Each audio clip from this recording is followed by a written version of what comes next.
사랑하는 성도 여러분, 오늘 저는 역대하 7장 11절에서 14절 말씀으로 묵상을 나누기를 원합니다. 솔로몬이 여호와의 전과 왕궁 건축을 마치고 솔로몬의 심중에 여호와의 전과 자기의 궁궐에 그가 이루고자 한 것을 다 형통하게 이루니라.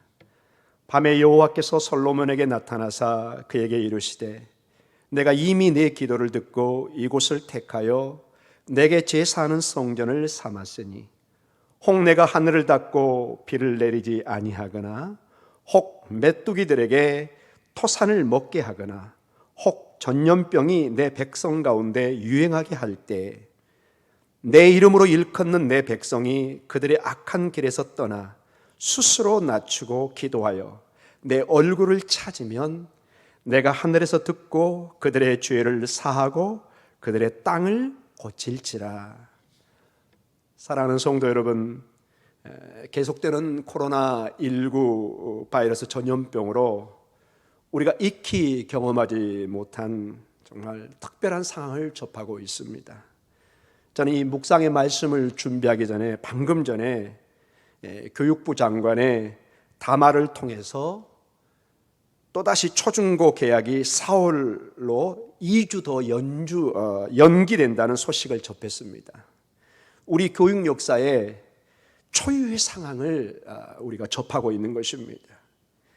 이번 코로나19 전염병 상황을 경험하면서 우리 성도님들이 겪는 이 삶의 어려움과 답답함, 힘듦, 그것이 얼마나 어려울지 정말 격려의 말씀과 위로의 기도를 드릴 뿐입니다. 성도님들 힘을 내시기 바랍니다.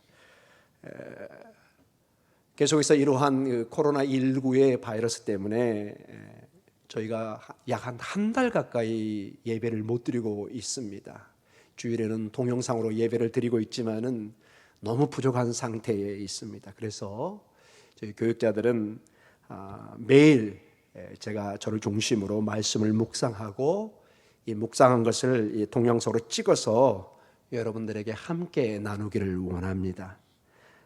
그래서 반드시 이번 사태를 승리하기 위해서 힘을 내기 위해서 묵상의 시간을 갖기를 원합니다. 특별히 오늘 우리가 첫 묵상의 시간으로 보았던 이 역대기 7장의 말씀은 좀 특별합니다.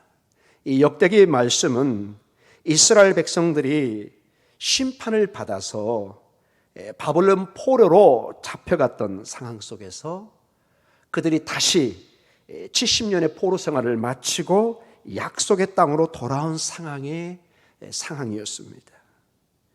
그들이 약속의 땅에 돌아왔을 때 그들의 모든 상황은 비참 그 자체였습니다. 성전은 그대로 무너져 있었고 나라는 아직도 독립이 요연하고 백성들은 희망을 잃고 방황하며 무엇보다도 이스라엘 백성들은 아직도 하나님이 그들을 사랑하시는지, 아직도 하나님이 그들을 자녀로 축복하시는지, 아직도 하나님의 선택받은 백성인지 이 모든 것이 의문을 들고 확신을 갖지 못했던, 그래서 신앙적으로도 흔들리고 삶적으로도 너무나 힘들었던 그러한 상황 속에서 오늘 역대기 저자는 솔로몬이 성전을 지었을 때 하나님이 임재하셔서 주셨던 그 하나님의 위로의 말씀과 격려의 말씀을 다시 이스라엘 백성들에게 주고 있는 상황입니다. 오늘 이 본문을 다시 보면은 13절에 혹 내가 하늘을 닫고 비를 내리지 아니하거나 혹 메뚜기들에게 토사를 먹게 하거나 또 전염병이 내 백성 가운데 유행하게 할 때, 지금의 상황과 동일하지는 않지만 매우 유사한 어려운 상황을 말씀하고 있습니다. 그럼에도 불구하고 내 이름으로 일컫는 내 백성이 그들의 악한 길에서 떠나 스스로 낮추고 기도하여 내 얼굴을 찾으면 내가 하늘에서 듣고 그들의 죄를 사하고 그들의 땅을 고칠 것이라고 말씀하십니다. 사실 이 역대기하 7장 14절의 말씀은 역대기 상과 하의 전체 말씀에 핵심 신앙이 들어있는 그러한 말씀인 것을 보게 됩니다. 어려울 때, 환난 가운데 있을 때 하나님의 백성들이 하나님 앞에 기도하면 하나님은 반드시 그 기도를 들으시고 성도들의 삶에 임하여서 성도들의 삶을 치료하시고 고쳐주시리라는 강력한 믿음이 오늘 본문에 강조되고 있는 것을 보게 됩니다. 사랑하는 성도 여러분, 이 본문의 말씀을 묵상하시면서 오늘도 힘을 내고 용기를 잃지 않고 승리하는 삶이 있기를 간절히 축원합니다. 저는 이 묵상의 시간을 맞추면서 이 송기론 목사님의 나는 배웠다라는 이러한 기도의 시를 함께 나누면서 묵상의 시간을 마치기를 원합니다. 나는 배웠다. 송기론 목사. 나는 배웠다. 모든 시간은 정지되었다. 일상이 사라졌다. 만나야 할 사람을 만나지 못한다. 만나도 경계부터 해야 한다. 여러 사람이 마주 앉아 팥빙수를 겁없이 떠먹던 날이 그립다. 가슴을 끌어안고 우정을 나누던 날이 또다시 올 수 있을까? 한숨이 깊어진다. 비로소 나는 일상이 기적이라는 것을 배웠다. 기적은 기적처럼 오지 않는다. 그래서 기도한다. 속히 일상의 기적과 함께 기적의 주인공으로 사는 일상을 달라고. 나는 배웠다. 마스크를 써본 뒤에야 지난날의 내 언어가 소란스러웠음을 알고 침묵을 배웠다. 너무나 쉽게 말했다. 너무 쉽게 비판하고 너무도 쉽게 조언했다. 생각은 짧았고 행동은 경박했다. 나는 배웠다. 살아있는 침묵을 스스로 가지지 못한 사람은 몰락을 통해서만 죽음으로 침묵하게 된다는 사실을. 나는 배웠다. 세상을 움직이는 것은 정치인이 아니었다. 성직자도 아니었다. 소식을 듣자 대구로 달려간 신혼 1년차 간호사가 가슴을 울렸다. 잠들 곳이 없어 장례식장에서 잠든다는 겁없는 간호사들의 이야기에 한없이 부끄러웠다. 따뜻한 더치커피를 캔에 담아 전달하는 손길들을 보며 살맛 나는 세상을 느꼈다. 이마에 깊이 팬 고글 자국 위에 밴드를 붙이며 싱긋 웃는 웃음이 희망 백신이었다. 나는 배웠다. 작은 돌적이가 문을 움직이듯이 세상을 움직이는 것은 저들의 살아있는 행동인 것을. 나는 배웠다. 죽음이 영원히 3인칭일 수밖에 없다는 것을. 죽음이 영원히 3인칭일 수만은 없다는 것을 배웠다. 언젠가 내게도 닥칠 수 있는, 그래서 언제나 준비되어 있어야 하는 것이 죽음인 것을 배웠다. 인간이 쌓는 천만의 도성도 바벨탑이 무너지듯 한순간에 무너질 수 있다는 것을. 만문의 영장이라는 인간이 미생물의 침투에 너무도 쉽게 쓰러질 수 있는 존재인 것을 배웠다. 그런데도 1000만 년 살 것처럼 악다구니를 펴붓고 살았으니 얼마나 웃기는 일인가를 배웠다. 나는 배웠다.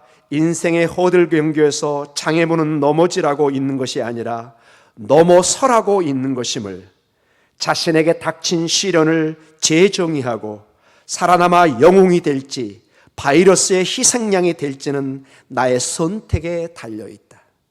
닥친 불행과 시련을 운명이 아닌 삶의 한 조각으로 편입시키는 것이 무엇인지를 배웠다.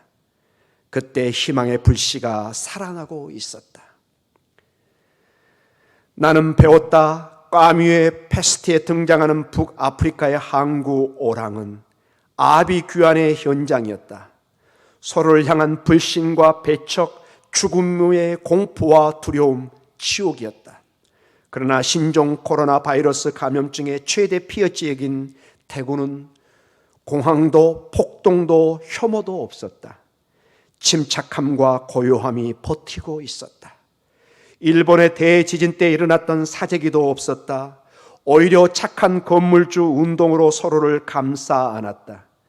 외출 자제로 인간 방파제가 되어 대한민국을 지켰다.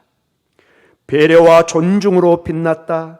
나는 위기에서 사람의 인격이 드러나고 극한 상황에서 도시의 품격이 확인된다는 것을 배웠다.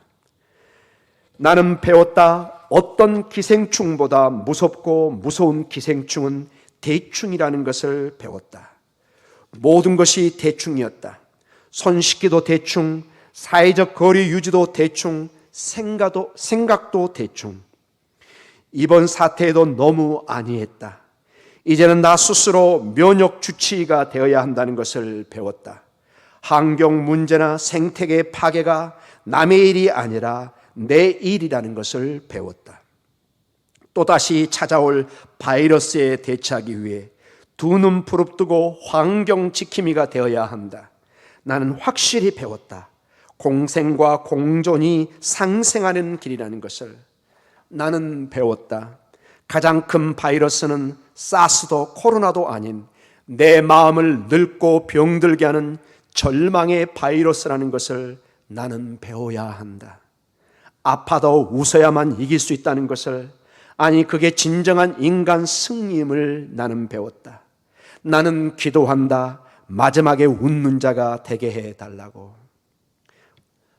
사랑하는 성도 여러분, 우리 다 같이 기도하겠습니다. 주님, 우리를 붙들어 주시옵소서. 우리를 불쌍히 여겨 주시옵소서. 주님, 이스라엘 백성을 치료하듯이 우리를 치료하여 주시고 회복시켜 주시고 힘을 주시옵소서. 예수님 이름으로 기도드립니다. 아멘.